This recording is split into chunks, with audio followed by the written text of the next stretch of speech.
विद्यार्थियों, पिछले वीडियो में हमने देखा था कि राष्ट्रीय आय क्या होती है और राष्ट्रीय आय की कुछ मूल अवधारणाएं, जिसमें राष्ट्रीय, घरेलू, सकल, शुद्ध, साधन लागत, हस्तांतरण भुगतान, विदेशों से प्राप्त शुद्ध साधन आय, गिसावट, इन सब का अध्ययन हमने पिछले वीडियो में किया था। अब इस वीडियो में हम देखेंगे कि राष्ट्रीय आय की विभिन्न अवधारणाएं, उनको हम समझेंगे। तो इसमें पहला है बाजार कीमत पर सकल घरेलू उत्पाद, gross domestic product at market price, GDP MP.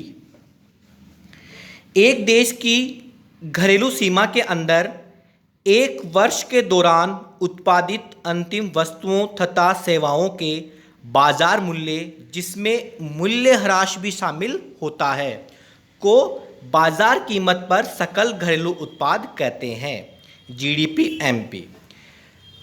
अब जो यह है बाजार कीमत पर सकल घरेलू उत्पाद, सकल का मतलब है, जैसे हमने पहले वीडियो में देखा था, कि सकल में मूल्यह्रास जुड़ा हुआ होता है।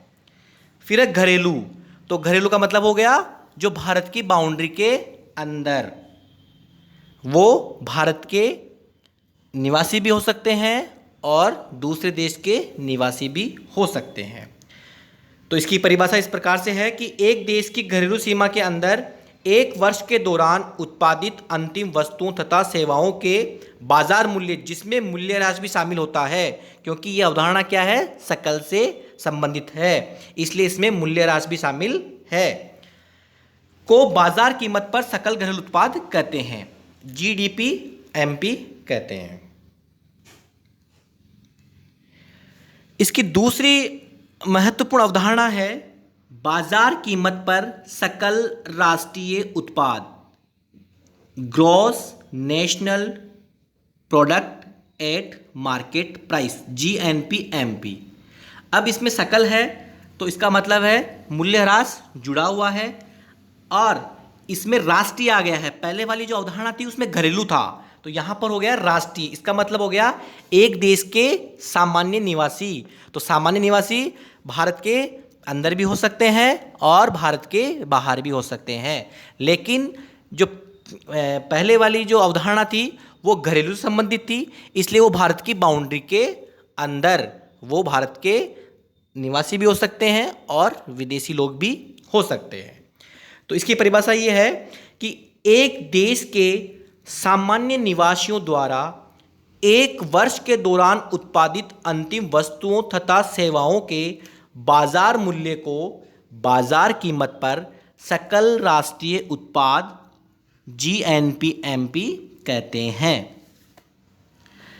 तो इसके अंदर हम अंतिम वस्तुओं और सेवाओं के बाजार मूल्य को ही ऐड करते हैं, मध्यवर्ती वस्तुओं को शामिल नहीं किया जाता। अब अगर हमें जीडीपी एमपी दिया हुआ है, gross domestic product at market price, बाजार कीमत पर सकल घरेलू उत्पाद, तो उससे हमें अगर बाजार कीमत पर सकल राष्ट्रीय उत्पाद ज्ञात करना है तो उसमें एनएफआईए, विदेशों से प्राप्त शुद्ध साधन आय को जोड़ देते हैं, क्योंकि घरेलू की अवधारणा में हमने पहले वाले वीडियो में देखा था कि अगर हमें राष्ट्रीय ज्ञात करना है तो घरेलू की अवधारणा में एनएफआईए, विदेशों से प्राप्त शुद्ध साधन आय को जोड़ देंगे तो हमें राष्ट्रीय प्राप्त हो जाएगा। तो यहाँ पर जो अंतर है वो राष्ट्रीय और घरेलू का अंतर है। तो जब हम जीडीपी एमपी में एनएफआईए जोड़ देंगे तो हमें जीएनपी एमपी प्राप्त हो जाएगा। अगर एनएफआईए अगर पॉजिटिव है, धनात्मक है, तो जीएनपी एमपी ज़्यादा होगा जीडीपी एमपी से, और यदि यह ऋणात्मक है तो जीडीपी एमपी ज़्यादा होगा जीएनपी एमपी से, और यदि एनएफआईए 0 है तो दोनों ही बराबर होंगे, GNP MP equal to GDP MP.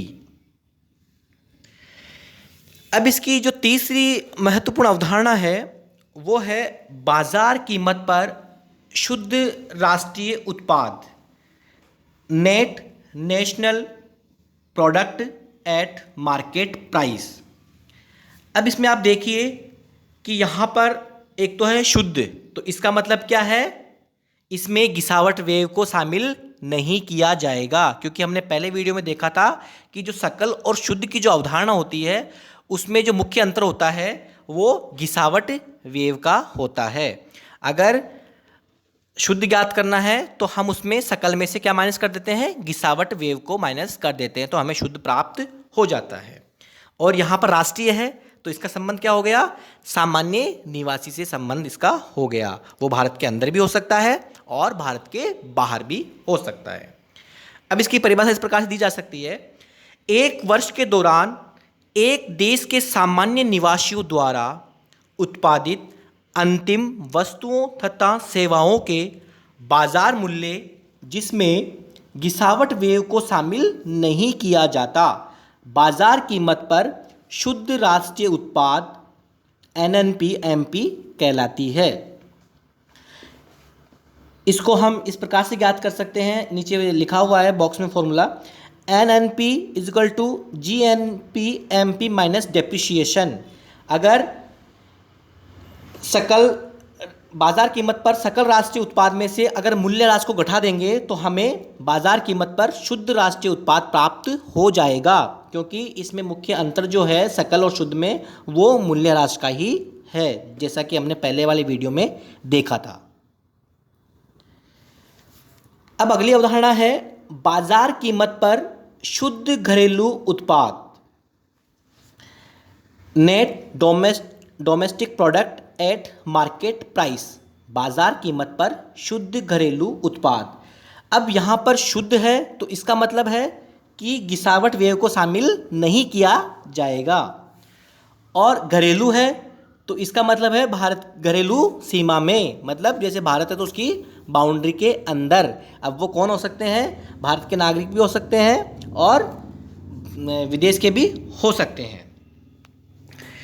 एक वर्ष के दौरान एक देश की घरेलू सीमा में उत्पादित अंतिम वस्तुओं तथा सेवाओं के बाजार मूल्य जिसमें गिसावट व्यय को शामिल नहीं किया जाता, बाजार कीमत पर शुद्ध घरेलू उत्पाद NDP-MP कहलाती है। नीचे बॉक्स में फॉर्मूला लिखा हुआ है कि GDP-MP, बाजार कीमत पर सकल घरेलू उत्पाद में से अगर हम डेप्रिसिएशन मूल्य ह्रास को घटा देंगे तो हमें NDP-MP बाजार कीमत पर शुद्ध घरेलू उत्पाद प्राप्त हो जाएगा। अब इसकी अगली अवधारणा है साधन लागत पर शुद्ध घरेलू उत्पाद, net domestic product at factor cost. अब आप इसमें ये देखिए कि शुद्ध घरेलू उत्पाद, तो शुद्ध का मतलब हो गया कि इसमें गिसावट व्यय को शामिल नहीं होगा। घरेलू है तो वो आ गया घरेलू सीमा, भारत की बाउंड्री के अंदर। और इसमें है साधन लागत, पहले था बाजार कीमत था, अब आया साधन लागत। तो साधन लागत का मतलब ये हो गया कि साधन लागत ज्ञात करना है तो बाजार कीमत से, जैसे पहले वीडियो में हमने देखा था कि बाजार कीमत से साधन लागत कैसे ज्ञात की जाती है। तो बाजार कीमत में से, क्योंकि उसमें अप्रत्यक्ष कर जुड़ा हुआ होता है, बाजार कीमत में अप्रत्यक्ष कर तो क्या होता है, जुड़ा हुआ होता है, और जो सब्सिडी होती है वो घटी हुई होती है। अप्रत्यक्ष कर तो क्या होता है, उसमें जुड़ा हुआ होता है, और आर्थिक सहायता क्या होती है, उसमें घटी हुई होती है। तो हमें साधन लागत ज्ञात करने के लिए क्या करेंगे, हम बाजार कीमत में से अप्रत्यक्ष कर को तो क्या कर देंगे, माइनस कर देंगे, क्योंकि वो क्या होता है, उसमें जुड़ा हुआ होता है, तो वो तो क्या कर देंगे, माइनस कर देंगे, और जो आर्थिक सहायता है, सब्सिडी है, उसको उसमें ऐड कर देंगे। इसकी परिभाषा इस प्रकार हो सकती है, एक वर्ष के दौरान एक देश की घरेलू सीमा के अंदर सर्जित साधन आय, जिसमें लगान, ब्याज, लाभ, मजदूरी के कुल जोड़ को साधन लागत पर शुद्ध घरेलू उत्पाद कहा जाता है। अब बॉक्स में लिखा हुआ है NDPFC, मतलब साधन लागत पर शुद्ध घरेलू उत्पाद। उसको कैसे ज्ञात किया जाएगा? NDP market price, net domestic product at market price, NDP market MP minus indirect tax plus subsidies. क्योंकि फैक्टर कॉस्ट साधन लागत ज्ञात करना है तो मार्केट प्राइस में से इनडायरेक्ट टैक्स अप्रत्यक्ष कर को तो घटा देंगे और सब्सिडी को जोड़ देंगे, तो क्या प्राप्त हो जाएगा? साधन लागत प्राप्त हो जाएगा। पहले की वीडियो में हमने देखा था कि अगर हमें बाजार कीमत ज्ञात करनी होती है तो हम साधन लागत में तो क्या अप्रत्यक्ष कर क्या करते हैं? जोड़ देते हैं और सब्सिडी क्या करते हैं? घटा देते हैं। यहाँ पर साधन लागत ज्ञात करना है तो बाजार कीमत में से अप्रत्यक्ष कर को घटा देंगे और सब्सिडी को जोड़ देंगे। इसमें आगे आपको एक और हिंट दे रखा है, NDPFC net domestic product at factor cost, साधन लागत पर शुद्ध घरेलू उत्पाद बराबर NDPMP net domestic product at market price, बाजार कीमत पर शुद्ध घरेलू उत्पाद माइनस IT इनडायरेक्ट टैक्स अप्रत्यक्ष कर प्लस सब्सिडीज आर्थिक सहायता। अब इसकी अगली अवधारणा है साधन लागत पर सकल घरेलू उत्पाद, gross domestic product at factor cost. अब यहां पर जो अवधारणा है वो सकल की है, तो सकल में मूल्यह्रास डेप्रिसिएशन क्या होता है? जुड़ा हुआ होता है।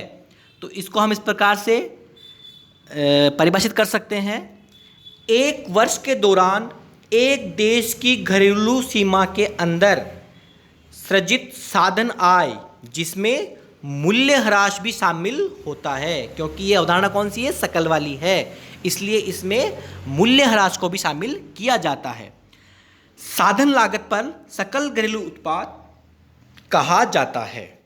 तो GDPFC gross domestic product at factor cost, इसमें बॉक्स में हिंट के तौर पर लिखा हुआ है, स्क्रीन पे आपको दिख रहा है, GDPFC equal to NDPFC plus D।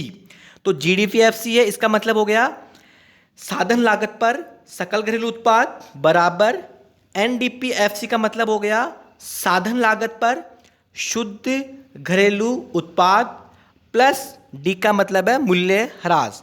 अगर हम NDPFC में अगर डेप्रिसिएशन को ऐड कर देते हैं तो हमें GDPFC प्राप्त हो जाती है।